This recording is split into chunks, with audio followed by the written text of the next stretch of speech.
오늘 본문 말씀은 유명한 포도원 품꾼의 비유를 다루고 있습니다.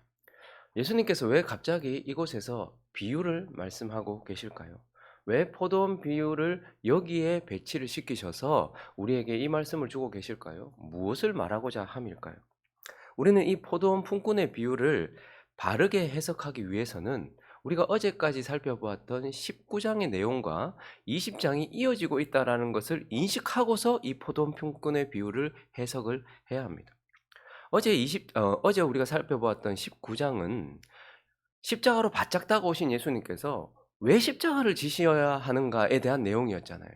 그래서 이 20장은 1절에 이렇게 시작합니다. 천국은 마치 품꾼을 얻어 포도원에 들여보내려고, 천국으로 비유되는 지금 포도원에, 그러니까 천국에 대한 이야기를 하면서 19장에 있는 내용, 하나님이 짝지어 주신 것을 나뉘지 않으시려고 그렇게 신실하게 우리를 위하여 십자가에서 죽으시기까지 하면서도 우리를 건져내시기 위하여서 죽임 당하시는 그 예수 그리스도의 은혜로 포도원에 들어간다는 거예요.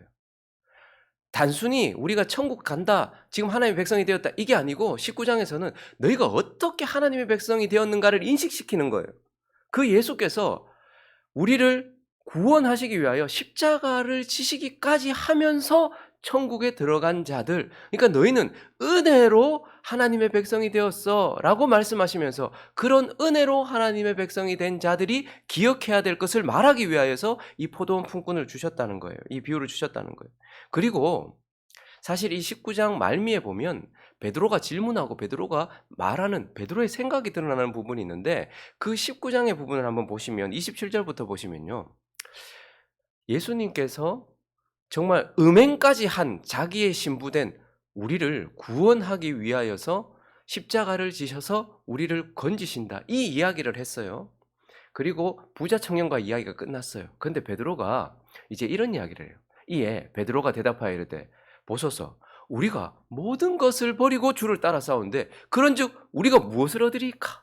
이 하나님의 은혜를 얘기하는 가운데서 지금 베드로는 자기의 입장을 얘기하고 있어요. 우리는 부자 청년하고 다르네요. 그러면 우리는 다 버리고 주님을 내 주인으로 모셨잖아요. 그러면 우리는 뭘 얻을 수 있어요? 도대체 우리는 뭘 받습니까? 이렇게 질문을 했습니다. 예수께서 이르시되 내가 진실로 너희에게 이르노니 세상이 새롭게 되어 인자가 자기 영광의 보좌에 앉을 때에 나를 따르는 너희도 12 보좌에 앉아 이스라엘 12 지파를 심판하리라. 또 내 이름을 위하여 집이나 형제나 자매나 부모나 자식이나 전토를 벌인 자마다 여러 배를 받고 또 영생을 상속하리라. 그러나 먼저 된 자로서 나중되고 나중된 자로서 먼저 될 자가 많으니라. 은혜로 구원받은 자들, 은혜로 포도원에 들어간 자들, 그러한 자들. 그런데 지금 베드로는 그런 것을 생각하기보다는 우리가 다 버리고 주님 따랐잖아요. 그러니까 나는 뭘 받을까요? 이런 생각을 하고 있는 거죠. 그러니까 지금 베드로와 같은 질문 혹은 베드로와 같은 생각을 하고 있는 자들. 그래서 19장 마지막 절에 보니까 먼저 된 자로서 나중되고 나중된 자로서 먼저 된 자가 많으리라, 이렇게 얘기해요. 그리고 포도원 품꾼의 비유를 말씀하신 오늘 본문 20장 16절 끝에도 뭐라고 되어 있습니까? 이와 같이 나중된 자로서 먼저 되고 먼저 된 자로서 나중되리라. 그러니 포도원 품꾼의 비유는 이렇게 베드로처럼 질문하고 베드로처럼 생각하는 사람들에게 대답하시기 위하여 주신 그러한 말씀이다라는 겁니다. 그러므로 우리는 오늘 이 포도원 품꾼의 비유를 통하여서 그냥 포도원, 하나님의 나라에 들어간 것이 아니라 그분의 아들의 죽으심, 자신의 생명을 버리심, 그 은혜로 천국에 들어간 자, 그러한 자가 반드시 기억해야 할 것, 그러면서도 자기가 한 대가에만 집중하고 있는 사람들에게 하나님께서 하시고 싶어 하시는 말씀, 그것이 바로 포도원 품꾼의 비유인데, 우리가 은혜로 구원받은 자들이 기억해야 할 단어들을 중심으로 해서 오늘 본문의 내용들을 좀 살펴보려고 합니다. 하나님의 은혜로 지금 하나님의 백성이 되어 포도원 품꾼이 된 자들이 기억해야 할 첫 번째 단어는 바로 주권입니다. 주권. 오늘 1절 말씀을 다시 한번 읽어볼까요? 1절 시작. 천국은 마치 품꾼을 얻어 포도원에 들여보내려고 이른 아침에 나간 집주인과 같으니. 여러분, 근데 우리는 보통 우리 편에서 해석하기를 좋아해서 1절은 분명히 이른 아침에 나간 뭐와 같다? 천국은 뭐와 같다? 집주인과 같다. 주인과 같다라고 말해요. 그런데 우리는 이 비유를 포도원 품꾼의 비유라고 얘기해요. 사실은 집 주인의 비유인데도 포도원 품꾼의 비유 이렇게 말할 때가 있습니다. 그러나 사실 주체는 포도원 품꾼이 아니고요. 포도원 주인이 주체라는 거예요. 그래서 이 비유에서 가장 두드러지는 특징이 무엇이냐면 그 주인의 주권이에요. 그 주인이 주권적이다라는 것을 이 비유에서 가장 드러내 보여주고 있습니다. 그래서 이어지는 2절부터 보시면요. 먼저 그가 한 데나리온씩 품꾼과 뭐 했어요? 약속했다. 품꾼들이 자기의 능력과 실력만큼, 자기의 스펙만큼 나 이만큼 주시면 연봉을 자기가 정한 게 아니에요. 지금 주인이 무엇을 줄 것인지, 데나리온을 줄 것인지, 세계를 줄 것인지, 그러면 달란트를 줄 것인지 주인이 정했어요. 그리고요. 얼마를 줄 것인지, 한 데나리온을 줄 것인지, 6천 데나리온을 줄 것인지 그것도 주인이 정하는 거예요. 그러니 주인이 주권을 가지고 있어요. 무엇을 줄 것인지, 얼마나 줄 것인지에 대한 주권을 가지고 있어요. 그리고 2절을 또 계속해서 보시면요. 품꾼과 데나리온을 약속했고 한 데나리온을 약속했고 그 뒤에 보니까 포도원에 들여보냈다라고 말해요. 얼마를 줄 것인지도 주권적으로 정하지만 누구를 들여보낼 것인지도 주인이 정하는 거예요. 주인이 나가서 직접 데리고 온 거예요. 와가지고 내가 들어가겠습니다 한 것이 아니라 주인이 보고 야 너 들어가, 야 너 들어가 이렇게 얘기했단 말이에요. 그러니까 주인은 품삯도 정하고요. 그리고 누가 들어가는지 자신이 원하는 자를 포도원에 들여보내고 있다라는 거예요. 그래서 능력 있는 자들이 아니라 놀고 있는 자들, 불쌍한 자들, 긍휼한 마음으로 자기가 선택한 자들을 포도원에 들여보내고 있는 주권을 행사하고 있어요. 그리고 이어지는 3절도 보시면요. 처음 보통 일할 때 보면 새벽 6시부터 이제 일하잖아요. 아침 6시부터 일하잖아요. 근데 3시에 나가봤어요. 3시간이 지났어요. 우리 시간으로 하면 9시예요. 9시쯤에 또 나가봤어요. 주인이. 그러니까 사실 주인은 지금 포도원에서 일 시키는 게 목적이 아니에요. 포도원에 들여보내는 게 목적이에요. 만약에 포도원에서 일 시키는 게 목적이면 데리고 온 일꾼을 보면서 일을 얼마나 열심히 하나 그거 하고 있어야 될 것 아니에요. 그런데 3시간쯤 지났어요. 나갔어요. 9시가 됐는데도 장터에 놀고 있는 사람이 있어요. 그러니까 9시가 됐는데도 3시간이나 지났는데도 그들을 또 똑같은 금액을 약속하고 들여보내요. 그것만 그렇습니까? 계속해서 보실까요? 5절도 보시면요. 이번엔 6시에 나갔어요. 12시에요. 그런데 그리고 또 9시에도 나갔어요. 또 오후 3시죠. 뭐 이렇게 계속해서 나가요. 그리고 마지막에 제11시 오후 5시 1시간밖에 안 남았는데 그때에도 나아가서 지금 사람들을 들여보내고 있는 거예요. 그러니까 지금 주인은 얼마를 줄 것인지도 자기가 결정하고 누구를 들여보낼 것인지도 자기가 결정하고 몇 시에 들여보낼 것인가도 자기가 결정해요. 언제 부름받는가. 어떤 사람은 이른 시간부터 부름받는 사람이 있어요. 근데 어떤 사람은 느지막하게 부름받는 사람도 있어요. 근데 그 모든 것들이 다 우리의 어떤 열심 막 포도원 앞에 가가지고 나 좀 써주세요. 그런 것이 아니라 주인이 다 결정했다는 거예요. 그래서 13절부터 15절까지 보시면 주인이 그 중에 한 사람에게 대답하여 이르되 친구여 내가 내게 잘못한 것이 없노라. 지금 주인이 하는 행동이 마음에 안 든 거예요. 아 이거 왜 이렇게 했지? 상식적이지 않다라고 생각했어요. 내가 너와 한 데나리온 약속하지 않았냐라고 말씀하시면서 14절과 15절 읽어주십시오. 시작.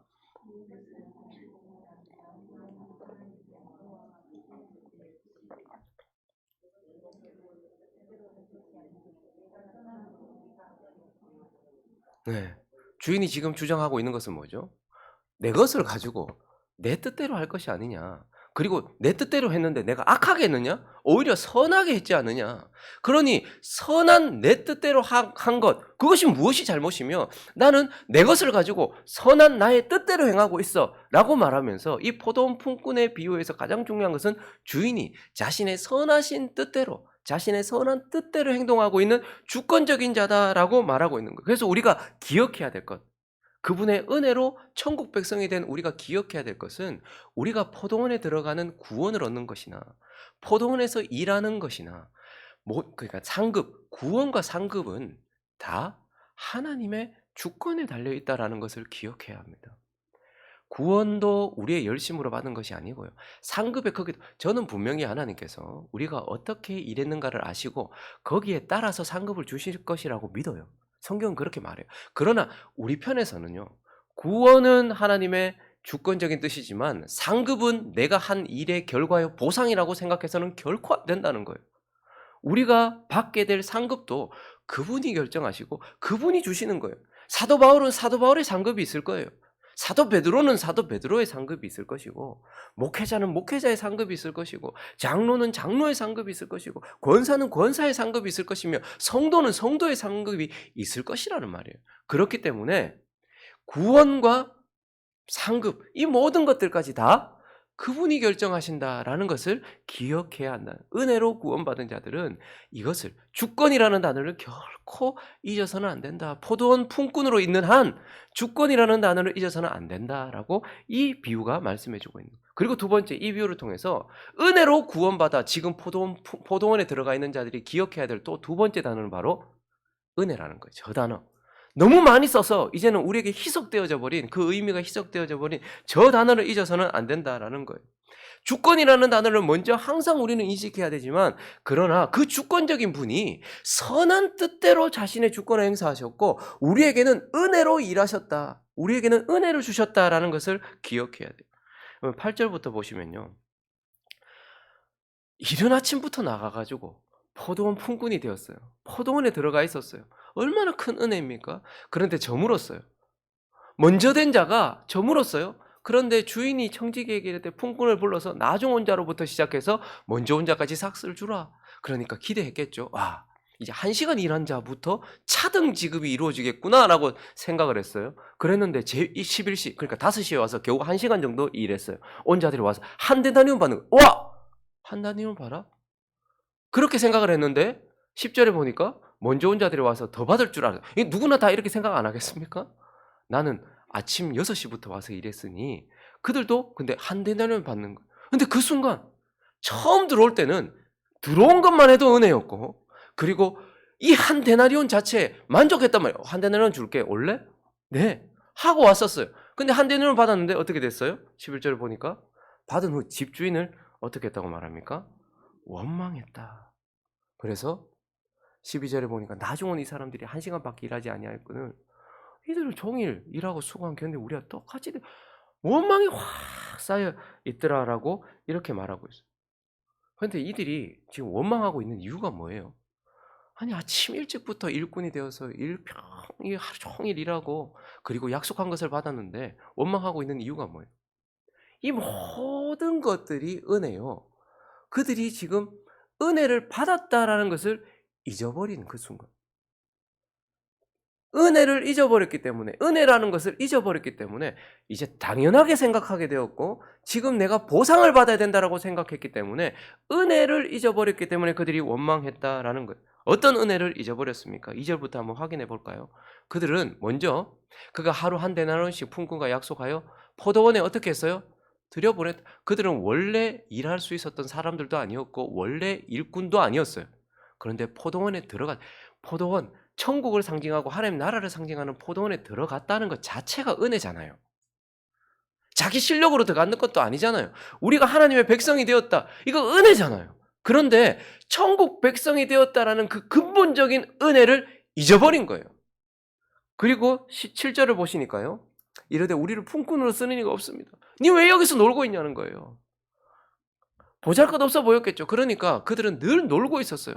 처음부터 일꾼이었던 자들이 아니었단 말입니다. 그들은 놀고 있었던 백수였어요. 그런데 이르되 너희도 포도원에 들어가라. 그래서 그들이 뭐 됐어요? 그 선하고 그 아름다운 주인의 품꾼이 된 거예요. 신분이 바뀐 거예요. 너 누구야?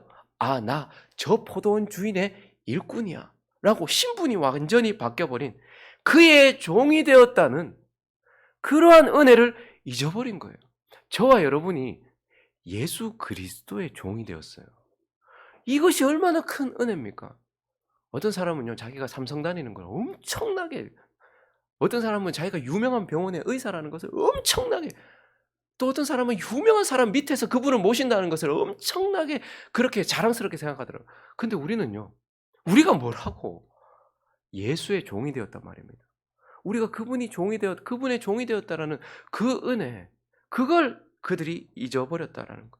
그리고 6절과 7절을 보시면요, 11시에도 나가봤는데 오후 5시잖아요. 그러니까 아무도 이 사람들을 안 써줄 만큼 이들은 하찮은 존재였어요. 근데 서 있어 보니까 또 사람들이 있는 거예요. 그래서 이르되 너희도 어찌하여 종일토록 놀고 있느냐, 여기 서 있느냐라고 했더니 우리를 품꾼으로 쓴 이가 없습니다. 이르되 너희도 포도원으로 들어가라, 이렇게 얘기했어요. 그럼 한번 보세요. 만약에 포도원 주인이 우리를 데리고 가서 거기서 종일 일하기 안 했으면 평생 뭐 했을까요? 하루 종일. 놀았거나 아니면 의미 없는 일을 했을 거예요. 하나님께는 아무 의미 없는 일을 했을 거예요. 어떤 사람이 이렇게 얘기하더라고요. 자기가 하고 싶은 일, 자기가 이루고 싶은 거 다 이루고 느지막하게 주님께 부름받아 가지고 주님 일 좀 하고 그런 생각을 하더라고요. 그러면서도 자기가 여러분 저는 세상에서 일과 하나님의 일을 분리시키고 있는 게 아니에요. 직장 생활을 했던 아니면 교회 일을 했던 뭐 교회에서 풀타임 사역자로 일했던 아니면 세상에서 풀타임 사역자로 일했던 그게 중요한 게 아니에요. 근데 주님이 부르신 일을 하는 것이 중요하잖아요. 그런데 지금 주님이 부르신 일이 아니라 내가 하고 싶은 일이거나 사람들에게 인정받는 일을 평생 했다면 그거는 의미 없는 일이라는 말이에요.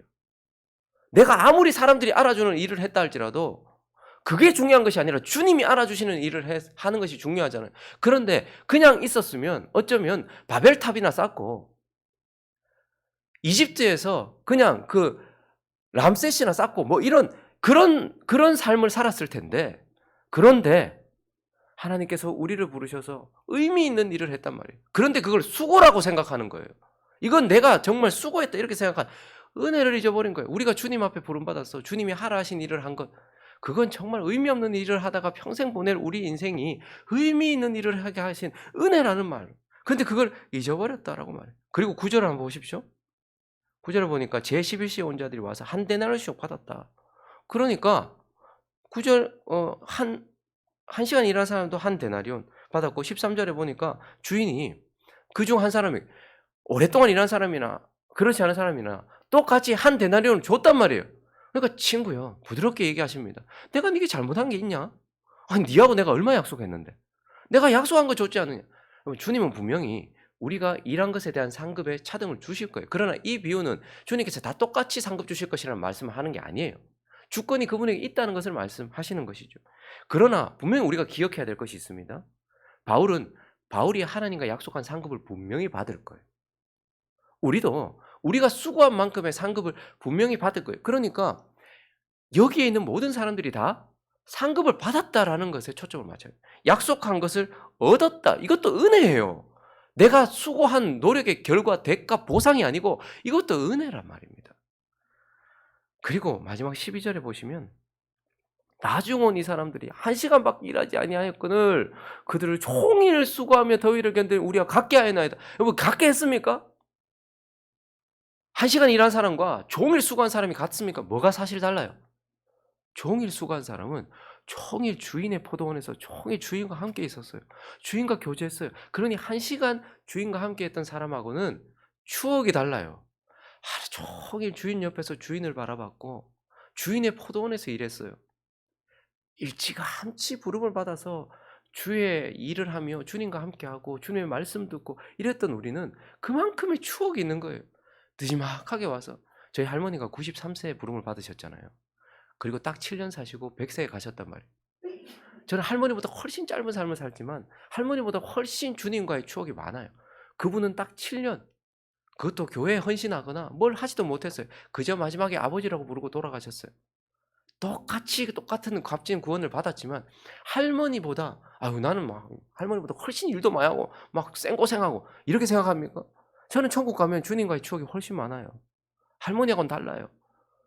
아니 1시간 수고한 사람보다 내가 이만큼 주님을 더 알게 되었고 이게 은혜인데 그걸 잊어버려서 원망하고 있더라는 말이에요. 그래서 우리는 바울과 같은 마음을 잊어서는 안 됩니다. 고린도전서 15장을 가보십시오. 4절부터 10절까지 읽습니다. 시작. 장사 지낸 바 되셨다가 성경대로 사흘 만에 다시 살아나사 게바에게 보이시고 후에 12 제자에게와 그 후에 500여 형제에게 일시에 보이셨나니 그 중에 지금까지 대다수는 살아있고 어떤 사람들은 잠들었으며 그 후에 야고보에게 보이셨으며 그 후에 모든 사도에게와 맨 나중에 만삭되지 못하여 난 자 같은 지금 예수 그리스도의 그 포도원 그러니까 부활하신 주님이 하나님 나라로 다 부르시고 있는 순서들을 얘기하는 거예요. 이렇게 부름받았고 이렇게 부름받고 근데 자기는 칠삭동이처럼 팔삭동이처럼 맨 나중에 만삭되지 못하여 난 자처럼 느지막하게 사실은 부름을 받았다 이렇게 말하고 있어요. 자 그런데 9절부터 보시면 나도 나는 사도 중에 가장 작은 자라. 왜냐하면 늦게 부름받았거든요. 실컷 놀고 세상에서 막 그냥 막 의미 없는 삶 살고 있었단 말이에요. 막 교회 박해하고 막 이랬단 말이에요. 그래서 나는 하나님의 교회를 박해했으므로 사실 사도라 칭함받기, 그분의 포도원 품꾼이라도 칭함받기 감당하지 못할 자다. 그러나 내가 나 된 것은 하나님의 은혜로 된 것이니 내게 주신 그의 은혜가 헛되지 아니하여 내가 모든 사도보다 더 많이 수고하였으나 내가 한 것이 아니요 오직 나와 함께 하신 하나님의 은혜로다. 내가 한 것이 아니요 오직 하나님의 은혜로다. 더 많이 수고했다. 여러분 1시간 일한 사람이 1시간만 일했겠습니까? 늦게 부름받았는데 나를 여기에 품고 한 대를 준다고 하니까 1시간 동안 그 앞에 수고했는 것보다 훨씬 많이 했을 거예요. 사도 바울은 늦게 부름을 받았지만 그 인생 결혼도 하지 않고 아내도 데려도 가지 않고 삭도 받지 않고 사례도 받지 않고 죽을 똥 살 똥 일했다 이렇게 말해요. 그런데 중요한 것은 지금 주님이 뭘 말씀하시는가 하면 늦게 부름받은 자가 은혜라는 것을 잊지 않고 있다는 거예요. 앞에 부름받은 자가 처음에는 막 열심히 하다가 이거 뭐 라고 생각하는 사람들 앞에서 너희들 포도원 품꾼으로 부름받은 너희들 잊지 말아야 될 단어들이 있대. 절대 잊지 마라. 은혜다. 은혜다. 라는 것을 말씀하고 있는 것입니다. 마지막으로 이 비유를 통해서 하나님께서 은혜로 구원받은 자들이 잊지 말아야 될 단어, 반드시 기억해야 될 단어는 저 단어예요.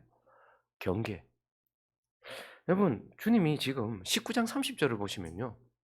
그러나 반대 접속어. 그러나 그 주님이 베드로가 물었잖아요. 지금 주님의 은혜로 구원받은 이야기를 하고 있는데 베드로가 내가 다 버렸다. 나는 부자 청년하고 다릅니다. 이렇게 자기 자신을 막 주장하면서 막 그러니까 그래 너희 상급 받을 거야. 어마어마하게 받을 거야. 라고 말하셨지만 그러나 주님이 그러나 먼저 된 자로서 나중되고 나중된 자로서 먼저 될 자가 어떻대요? 많대요. 여러분 주여 주여 하는 자마다 다 천국 들어가지 못한 많은 사람들이 천국 그러니까 천국에 못 가는 사람들도 많대요. 그런데 천국 백성이긴 한데 그중에서 먼저 된 자로서 나중되고 나중된 자로서 먼저 된 자도 많대요.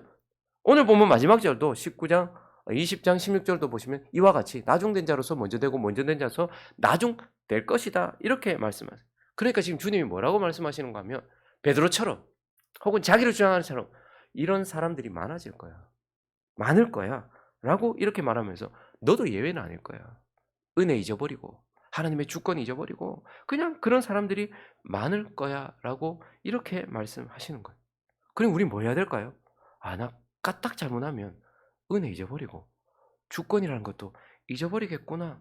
그래서 베드로처럼 생각할 수도 있겠구나. 이렇게 말씀하시는 거예요. 그럼 베드로가 어떻게 생각했습니까? 마태복음 19장 27절에 보니까 이에 베드로가 대답하여 이르되 보소서 우리가 모든 것을 버리고 주를 따라 싸운데 그런즉 우리가 무엇을 얻으리까?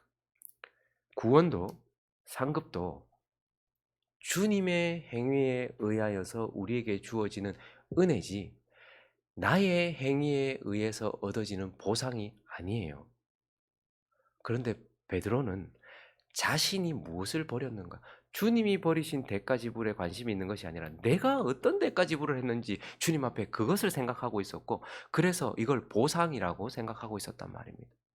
우리도 자꾸 목사가 내가 주님의 나라를 위해서 교회를 위해서 얼마나 헌신했는지 지금 거기에 막 관심이 있고 내가 장로가 돼가지고 내가 아무도 신경 안 쓰는 이 일에 내가 우리 교회를 위해서 얼마나 헌신하고 성도를 위해서 얼마나 내가 권사가 내가 얼마나 밤새 기도하고 교회에서 철야하고 교회 안 떠나고 지금도 안나처럼 죽을 때까지 이렇게 했고 막. 내가 교회를 위해서 얼마나 하고 내가 목회자를 위해서 얼마나 내가 노력하고 헌신했는데 그래서 마치 천국도 상급도 그게 내 대가지불 내 행위에 의한 보상이라고 생각하는 이렇게 생각할 수 있는 확률이 높다라고 말해요. 이렇게 생각하는 사람들이 많다라고 주님은 말해요.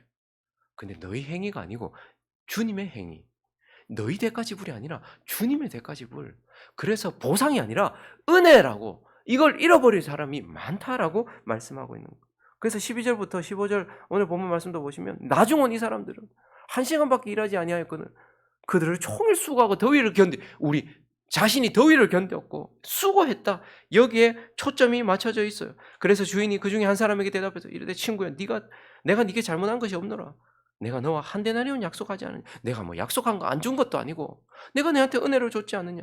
그러니까 네 것이나 가지고 가라. 이렇게 하는 것이 내 뜻이다. 선한 내 뜻이다. 그래서 15절에 보니까 내가 선하다고 네가 악하게 생각하는. 그러니 우리는 하나님의 주권도 인정하지 않고 하나님의 선하심도 인정하지 않을 위험한 인생이다라는 것을 늘 생각해야 돼요. 그리고 오늘 11절을 보시면요. 결국은 원망할 수도 있는 자라는 거예요. 뭐 주여 주여 하는 자마다 다 천국에 들어가지 못할 것이요. 그래서 마지막 날에 천국 백성인 줄 아는데 천국 백성이 아닌 많은 사람들을 볼 거예요. 그런데요. 하루 종일 수고해서 주님 앞에 있었다가 많은 경우에 나중되어 가지고 지금 주님이 무슨 얘기하는 거예요? 먼저 되어서 먼저 부름을 받고 먼저 하나님의 은혜에 감격해서 먼저 하나님을 모든 것을 다 버리고 섬기는 사람이 근데 마지막 때니까 마음은 다 잃어버린 거예요. 주를 향한 사랑도 잃어버리고 은혜도 잊어버리고 그래서 원망하게 되는 사람들이 많아요. 근데 그중에는요. 나중에 들어와 가지고 정말 1시간밖에 일하지 않았지만 은혜다 생각하면서 바울처럼 아무것도 요청하지 않고 자기 인생 다 드릴 사람들도 많다라고 이렇게 말씀하시면서 "경계해라. 하나님의 주권을 잊어버릴 수도 있다 너. 경계해라. 은혜라는 것을 잊어버릴 수도 있다. 너 지금 먼저 부름받아서 잘하다가 마지막에 마음 잃어버리고 원망할 수도 있다." 이렇게 말씀하시는 겁니다. 말씀을 정리합니다. 오늘 이 아침에 주님이 19장에 이어서 20장을 말씀하시고 베드로의 질문과 베드로의 생각을 드러내시고 난 이후에 포도원 품꾼의 비유를 얘기하시면서 "너희들 이 단어 절대 잊어서는 안 돼."라고 말씀하시는 하나님의 말씀, 그 주님의 말씀을 기억하면서 주님의 주권을 인정하고 주님의 은혜를 잊지 않아서 1시간 일하고 주님께 감사하던 바울과 같이 그래 그는 정말 힘이 지나도록 수고했잖아요. 그러한 인생이 되게 해 달라고 그리고 그러한 인생을 살겠다고 다짐하는 저와 여러분 되시기를 예수 그리스도의 이름으로 축원합니다.